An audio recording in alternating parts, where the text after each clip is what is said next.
Today is the image of the month. So I went down to the Mukilteo ferry dock because I saw that the sky was this beautiful red orange, and I wanted to capture that.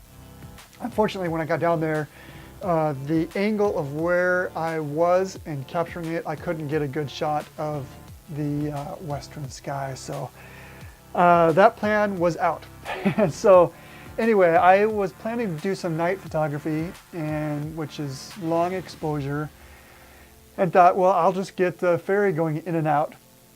The challenge with this photo shoot was that the dock that I was on was right next to the ferry. I mean, right there. So the water coming in, being blown from the ferry, shook the dock that I was on. So the images are blurry, or most of them are blurry. Some you can't tell unless you magnify in. But that was the challenge of this photo shoot: is can I get an image that is steady enough, that looks decent, but have the nice blurring of the ferry and the water and all that. So here we are, first image where the ferry looked like leaving, but just like any photo shoot I do, I go through the images first. I actually went through some of these to begin with and deleted the ones that were just really bad. And even though I like these next few are Ivers. And I thought, okay, well, let me try to do a long exposure, but I wanted to try to get the water smooth to where I have some water that's a little bit smooth. I want it to be smoother. But anyway, so I wanted to bring up some detail, crop it to remove some things, stamp out like this red and orange area on the lower right corner, because you don't see it in the image. So I think it's a little bit distracting for what I'm trying to do. With that, let's get into it. The first thing that I typically do would be to rotate it. So I'm going to bring the right side down a little bit. That looks pretty level. This structure here in front is distracting me from the restaurant. So I'm going to crop that to there. This restaurant is in the middle of the frame, and that is not so much appealing. The top down, so that the restaurant is kind of higher in the upper thirds area, and let the water also be subject. So with that, I'm going to hit return. Okay, now we have this blown up area.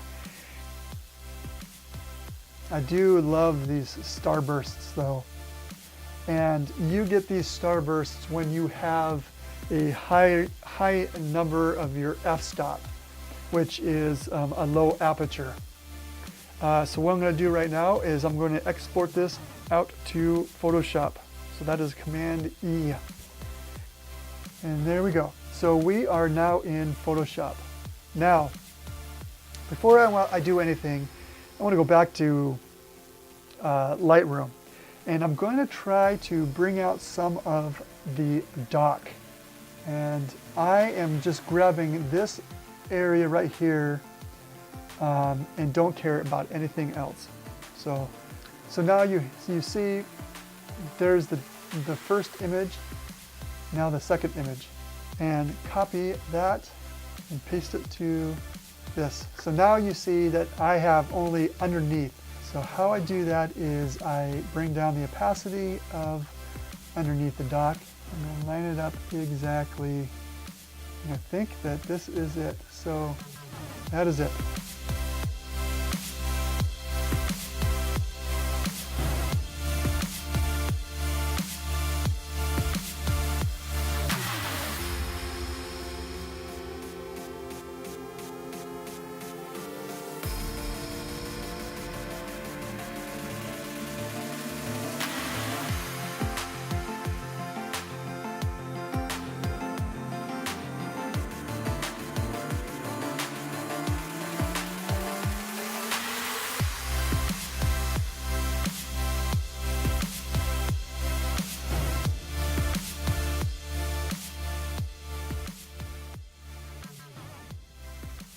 I realized by finishing the project that the camera shut down.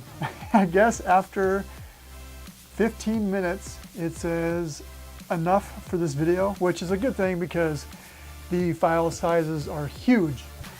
But the problem with that was that I didn't know that it had stopped, and I kept on going as if it was recording. So we missed probably the last 15-20 minutes of my little tutorial of what I did. But I wanted to show you what the beginning image was and the end image. This is the beginning image. Colors in the sky, really bright, that big splodge of red and orange. And this is the final image here. And just look how soft and warm and inviting and relaxing that image looks. This is exactly what I was hoping for. In fact, I even think that it was better than I was anticipating. And that's exciting because I'm growing, I'm learning. So anyway, thanks for sticking around watching this, and I look forward to next month. Again, let me know what you think of the video. If you thought it was interesting, you want to see more, give a thumbs up and like, and we'll see you next time. With that, JD out!